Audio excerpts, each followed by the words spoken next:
En Ciudad TV hacemos la televisión que te gusta, con las noticias y presentadores que te gustan. El deporte que te apasiona, ese estilo que no cambias por nada y ese entretenimiento que te emociona y te sorprende.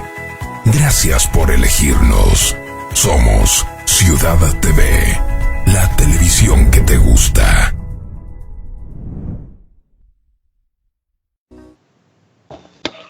¿Cómo están, señoras y señores?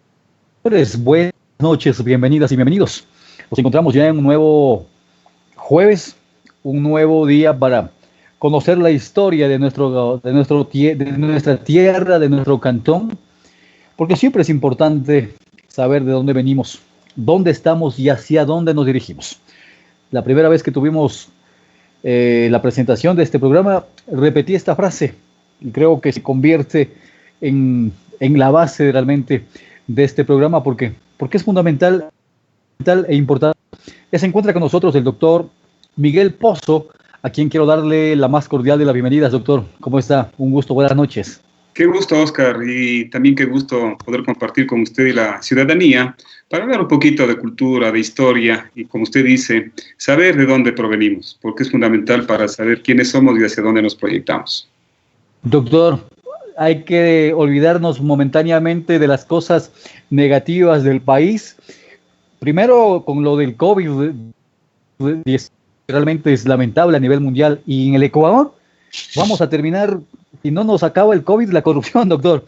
Pero vamos a olvidarnos de esto y vamos a hablar de cosas buenas, sin lugar a dudas. Le tomemos como un oxigenante, un desestresante, que, como siempre he dicho, la cultura, la historia, pues nos enriquece el espíritu y nos oxigena la mente.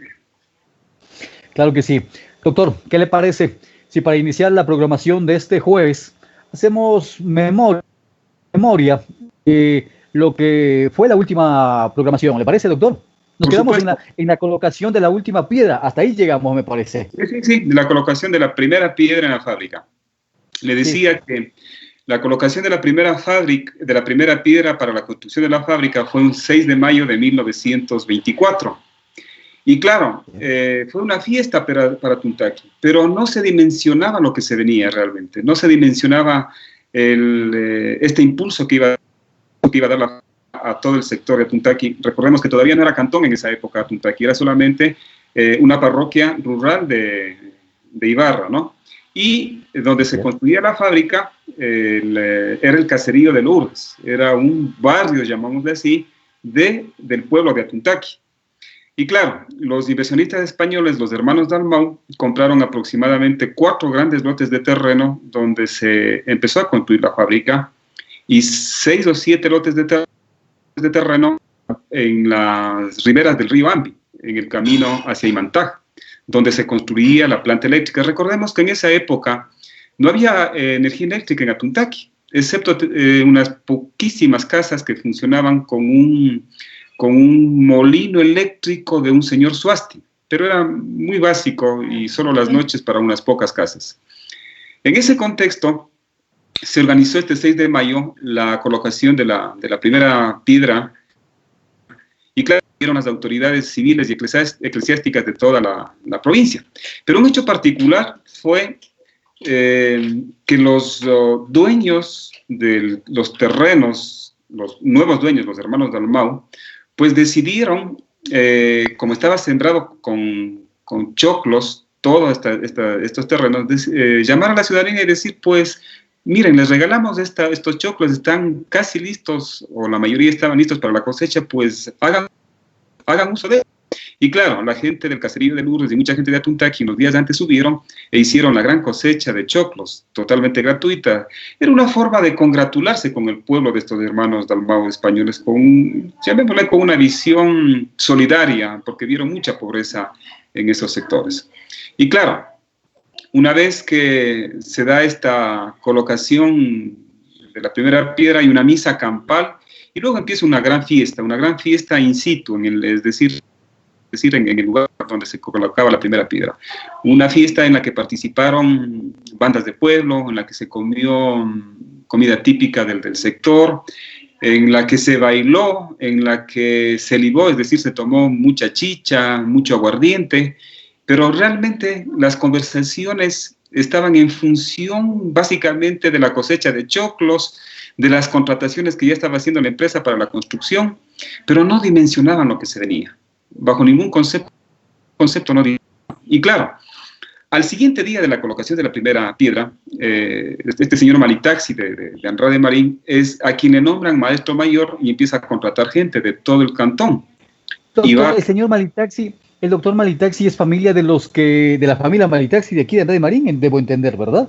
Sí, era un albañil, no, es un albañil, este señor Malitaxi. Es madre de la señora que luego fue la nana de la familia Vilaje, que vive en la calle que va hacia la Junín, que va del mercado a la fábrica. Sí, de Andrade Marín a la fábrica. Sí, es el padre de la señora, Y claro, empiezan a contratar gente y tuvieron que contratar exactamente 550 personas. Y claro, como Atuntaqui era un pueblo de arrieros, en esa época había cerca de 500 arrieros en Atuntaqui, muchos de los arrieros tomaron la decisión de ya inscribirse a trabajar, pero no como peones. Los arrieros tenían cierto estatus, ellos ya se inscribieron para luego trabajar como obreros, muchos en ciertos oficios, un poco de más de estatus en la construcción. Básicamente la construcción se hizo con peones de albañiles, pero hubo que traer gente de Riobamba, de Ambato, de Quito, porque en el sector o en la localidad no había, por ejemplo, herreros, o los que había no estaban preparados para la obra que se venía, la obra monumental que se venía. No había carpinteros igual con cierta experticia en lo que se venía y se tuvo que traer gente de afuera. Lo importante de esto es que se dio trabajo por más de un año a más de 550 personas. Estábamos hablando contrato directo, porque indirecto también hubo más. Recuerda que tenía que proveerse de piedra, de ladrillo, de madera y de muchos artefactos que ya se requería para la construcción, porque paralelamente a esto ya venía la maquinaria desde Europa, la maquinaria para la fábrica estaba ya viniendo, ya llegaba en esos años al puerto de Manta, paralelamente. No es que primero construyeron la fábrica y luego trajeron la maquinaria, no.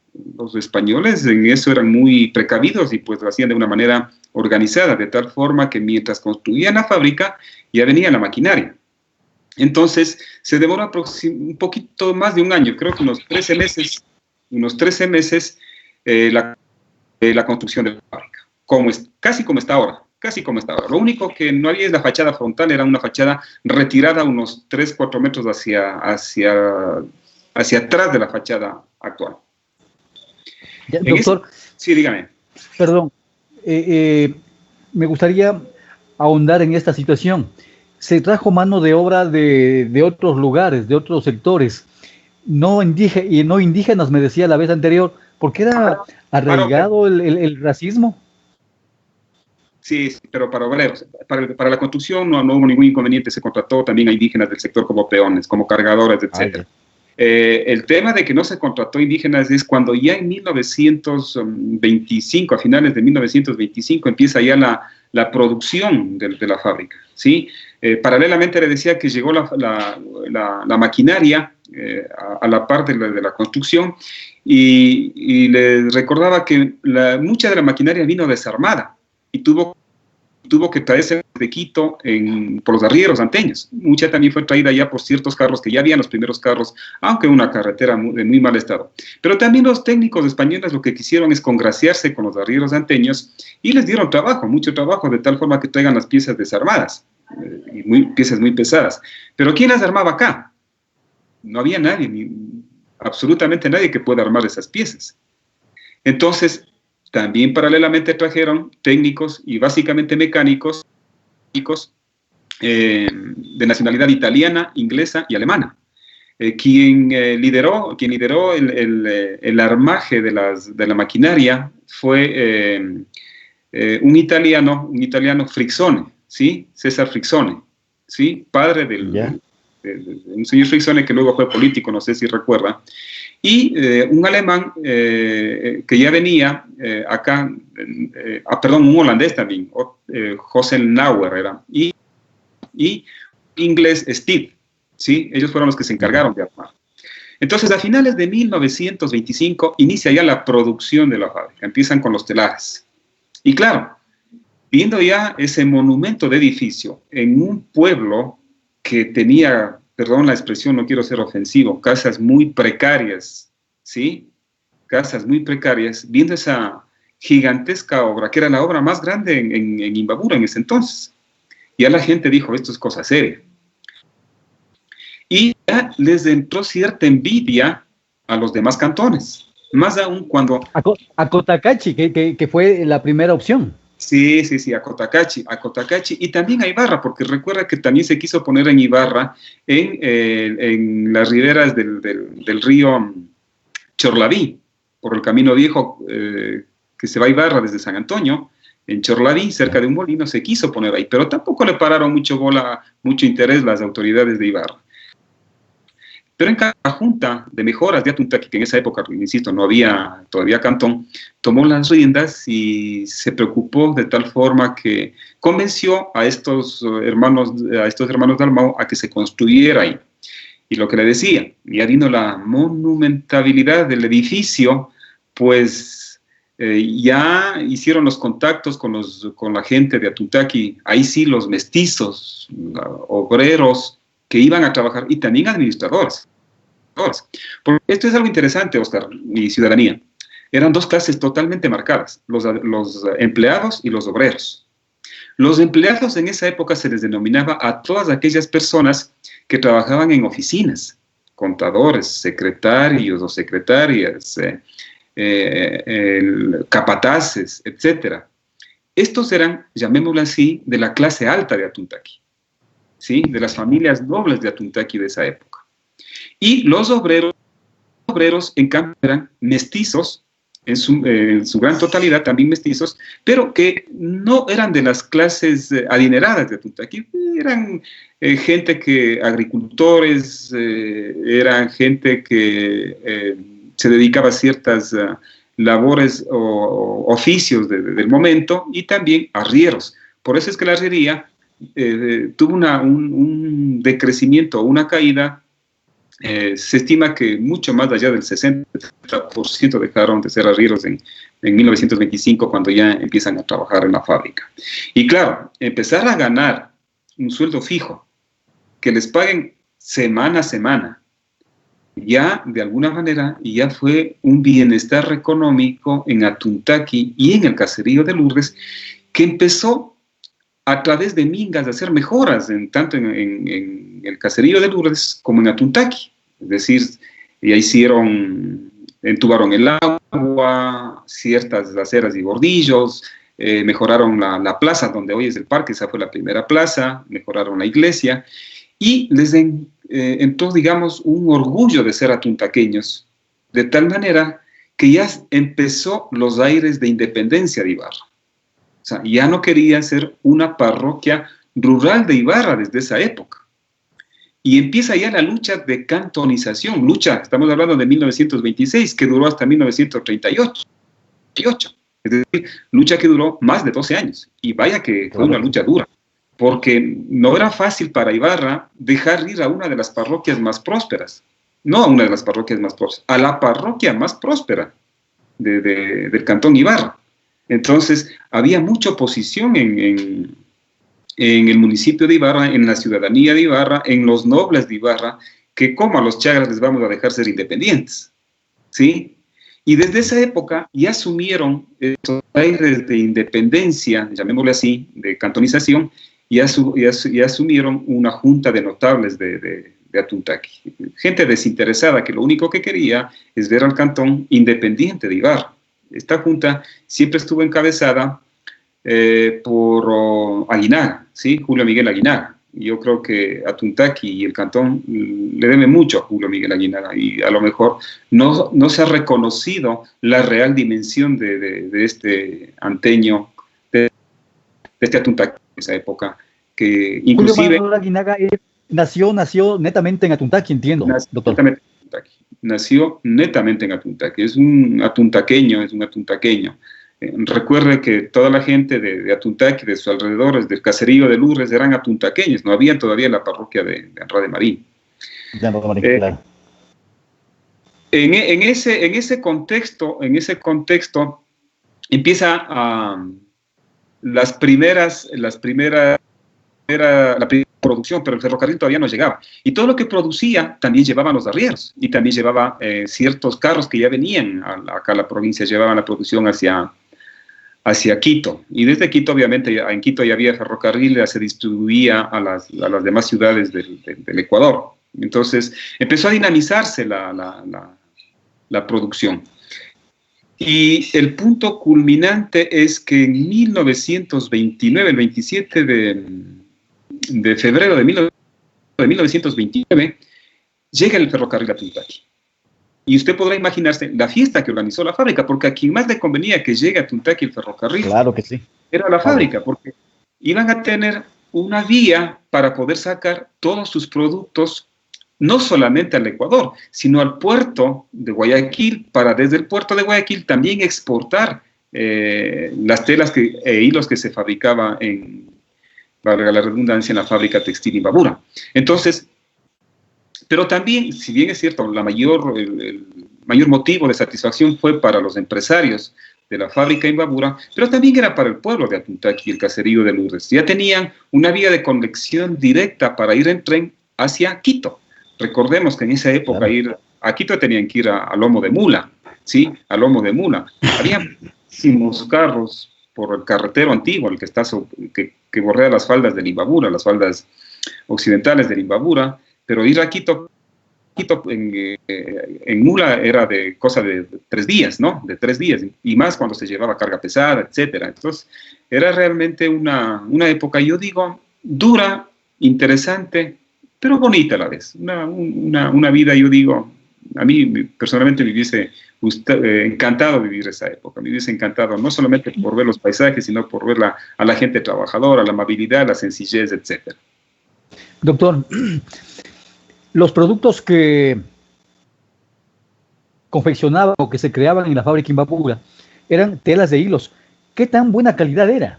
La mejor en esa época, la mejor del norte del país, sin ninguna duda. Y eran solamente telas de hilos, pero había o fabricaban una variedad de telas. Yo recuerdo cuando hice mi primera investigación de la fábrica allá en el 2005, encontré de a poco con un hijo del que fue vendedor de telas. No sé si usted le conocía, a un señor Ricardo Cadena. Ricardo Cadena, él fue el agente vendedor de la fábrica. Él se dirigía a todo el país a hacer los contactos. Y tuve la oportunidad llegó a mis manos el catálogo de telas, y había más de 100 tipos de telas. O sea, con nombres tan variados, de gabardinas, poliéster, o sea, no poliéster, todo de algodón, pero había una gran variedad de tela que realmente abastecía todo el mercado, yo digo, del país. Pero claro, había también competencia, y había la fábrica La Internacional. Estamos hablando de 1929, cuando ya llega el ferrocarril. Pero un año antes, de 1928, la industria algodonera cambia de dueños. Los hermanos Dalmau deciden dejar la industria algodonera, la fábrica textil Imbabura y la de Ambato y la joya de Otavalo, y le venden a Lorenzo Tous Febres Cordero, ¿sí? Un primo de León Febres Cordero. Y acuérdense lo que le digo, primo de León Febres Cordero, porque en la próxima semana o la subsiguiente veremos ya el tema del arrastre del gringo Belageliu, y vamos a ver esa relación y el por qué Febres Cordero se opuso a la amnistía de los trabajadores, ¿sí? Pero bueno, en este contexto se hace cargo Lorenzo Tous Febres Cordero de la empresa, y le da otro giro, ¿sí? Le da otro giro. León Febres Cordero era hijo de españoles, pero era radicado en Guayaquil, y empieza a manejar la fábrica desde Guayaquil, pero ya no con esa calidez de los dueños, de los hermanos Dalmau, que tenían un vis a vis con los trabajadores.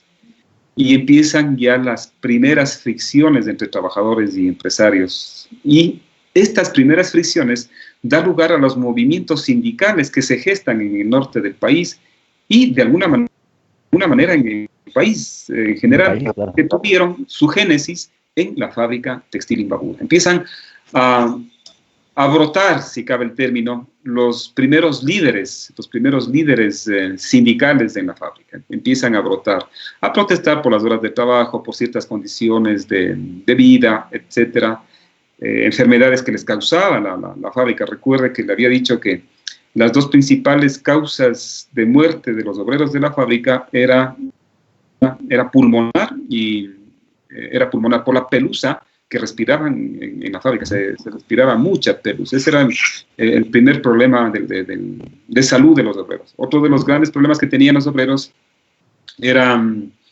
columna, porque el trabajo era duro. Por ejemplo, los tejedores no es que estaban en una sola máquina, manejaban hasta 3 máquinas, ¿sí? Manejaban hasta 3 máquinas y trabajaban para ganar más turnos extras, velaban. Recuerden que la palabra velada se empieza a conocer en Imbabura por la fábrica Imbabura. Y la velada, el nombre de velada se mantiene hasta ahora en las fábricas textiles de Atuntac. Velada, todos sabemos, o para quienes no lo conocen, es amanecerse trabajando. ¿Sí? Es amanecerse trabajando. Y otro problema que tenían los trabajadores de la fábrica también es de los oídos. ¿Sí? La sordera era común, como una afectación a los obreros, porque las máquinas, tanto en los solares como en hilatura, producían mucho ruido. Y trabajar 12, 15, 16 horas diarias con ese ruido, de hecho, tenía una afectación sobre la salud y fundamentalmente sobre los... Doctor, ¿no se utilizaban en ese momento equipos de seguridad?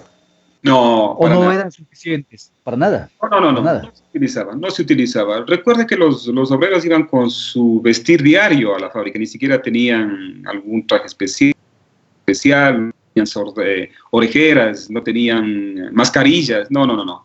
Era un trabajo rudimentario y por ahí empiezan las luchas sindicales a pedir un poco de protección laboral, pero en el país en general, en esa época, básicamente todavía, y no solo en el país, sino en toda Latinoamérica, todavía no había estos códigos y protocolos de seguridad laboral, bajo ningún concepto. Lo que sí fue algo interesante y que no sé si usted recuerda, o si usted es tal vez de mi época, es el hecho de que había una sirena, no sé si escuchaban una sirena, el pito de la sirena que era famoso en Atuntaqui, ¿sí?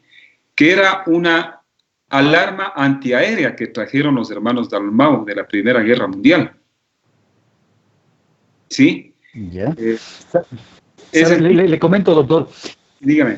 Perdón.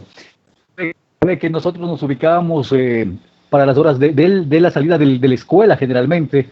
Claro. Cuando pitaba la alarma y él escuchaba la sirena, ¿no? Se la escuchaba, entiendo yo, en todo el Andrade Marín y en Atuntaqui también, porque era un sonido bastante fuerte.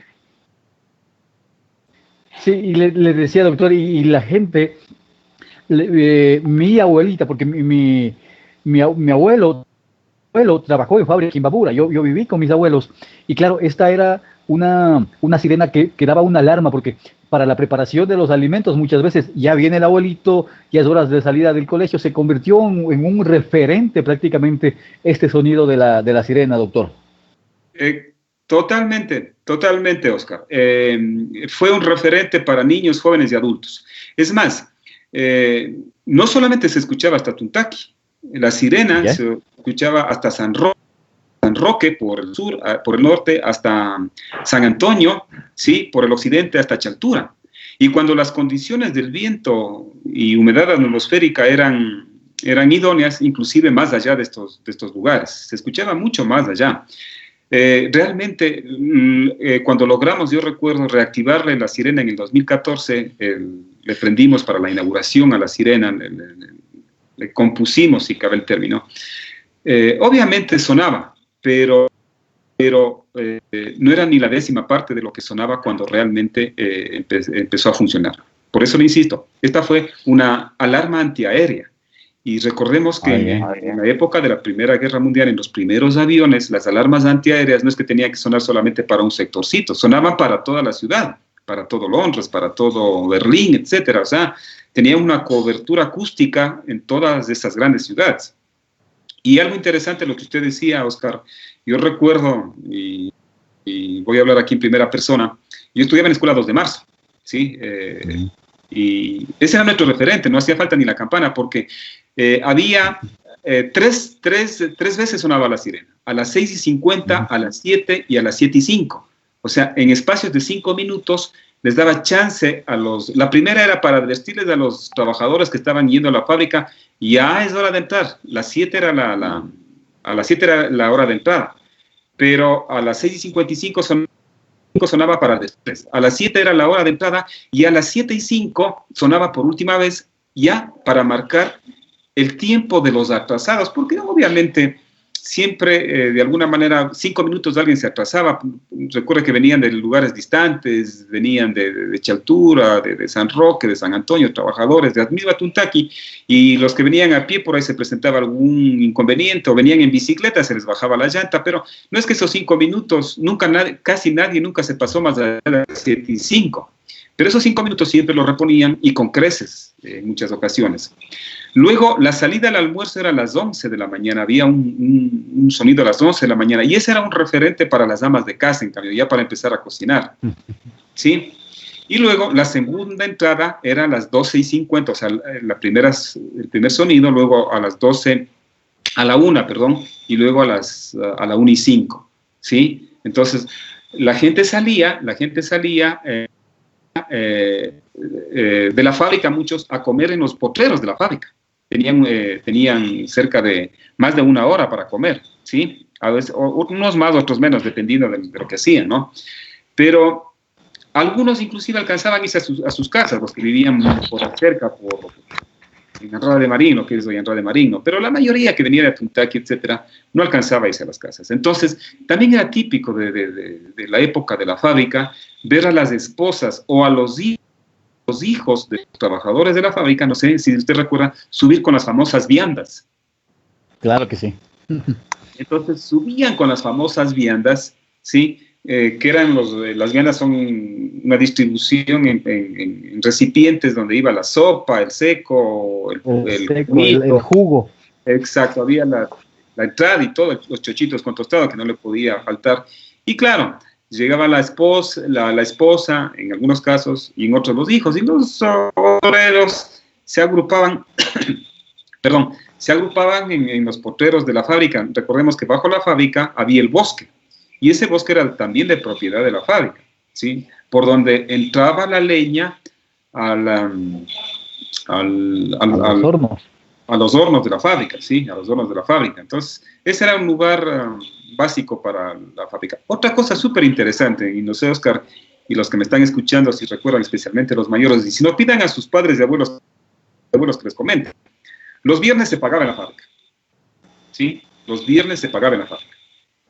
Y se les pagaba en unas funditas, pero toda la calle Junín, desde la fábrica hasta lo que ahora es el mercado de Andrade de Marín, era o se convertía en una feria, ¿sí?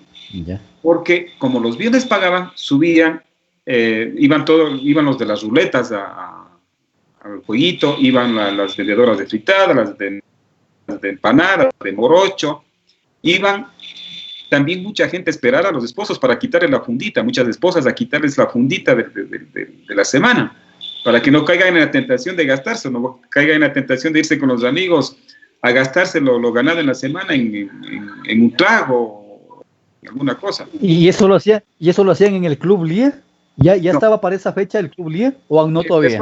Empezó a construirse el Club Lía, empezaba en esas épocas a construirse el Club Lía. El Club Lía se va consolidando de a poco, primero con los administrativos. Recuerda que yo le decía que entre administrativos y obreros había una gran diferencia social o estatus social, ¿no? Pero todavía no había el Club Lía, pero había cantidad de cantinas, picanterías en toda la calle General Enríquez que da hasta el parque de Andrade de Marín y hasta el parque de Atuntaki. De tal forma que imagínense, bajando 600, 700, 800, 900 obreros, dependiendo de la época, con plata en el bolsillo, muchos caían en la tentación de tomarse un traguito, un picante con los amigos, y a veces, o muchas veces, no siempre era solo un trago, se sobrepasaban. Claro, sí. Entonces, por eso era típico ver a las esposas de los obreros, especialmente, paradas en la puerta, esperando que salga el obrero, ¿sí? Y también muchas chicas, porque, a ver, el obrero era apetecido por las mujeres. Imagínense lo que era en esa época tener un sueldo fijo, ser afiliado al seguro. Ya conversaremos luego de la clínica del seguro, ¿sí? Debe ser más o menos como ahora un militar, un policía, ¿no? Dicen que son muy apetecidos también. Yo creo que mucho más, mucho más. O sea, mujer que se casaba con un obrero estaba asegurado su futuro, pues. Estaba asegurado. Claro. O sea, de alguna manera, los obreros de la fábrica empezaron a ser apetecidos, sí, apetecidos por las damas, por las jóvenes.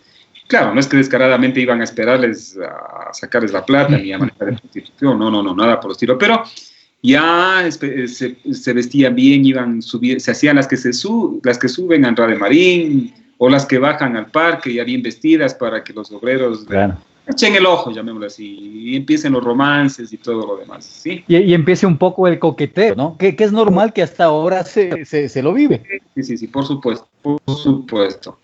Entonces, esto era muy típico. Obviamente, muchos obreros no es que caían en estas tentaciones de las picanterías, de las cantinas.